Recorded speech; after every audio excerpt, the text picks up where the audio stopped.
ဒီတောထဲကိုဝင်သွားတဲ့လူတိုင်းပြန်ထွက်လာနိုင်တယ်ဆိုတာအာမခံချက်မရှိပါဘူးအတန်မရှိဘူးလေးမတိုက်ဘူးဒါပေမဲ့တင်းတယောက်တည်းမဟုတ်ဘူးဂျပန်နိုင်ငံမောက်ဖူကြီးအောက်မှာလူတွေမပြောကျင်ကြတဲ့တောတစ်ခုရှိပါတယ်ဒီတောကိုလူတွေကတေမင်းတော်လို့ခေါ်ကြပါတယ်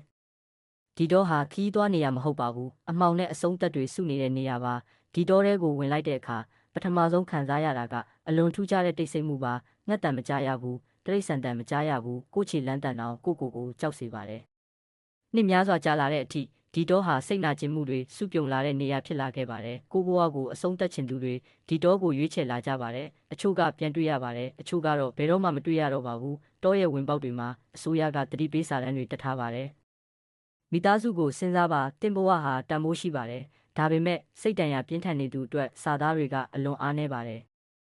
ဒါပေမဲ့ဒီတောကိုကြောက်စရာဖြစ်စေတဲ့အရာကတေဆုံးမှုတွေမဟုတ်ပါဘူးတောထဲကိုဝင်သွားပြီးတယောက်ယောက်လိုက်လာနေတယ်လို့ခံစားရတယ်လို့ပြောတဲ့သူတွေဘာကြောင့်အများကြီးရှိနေတာလဲ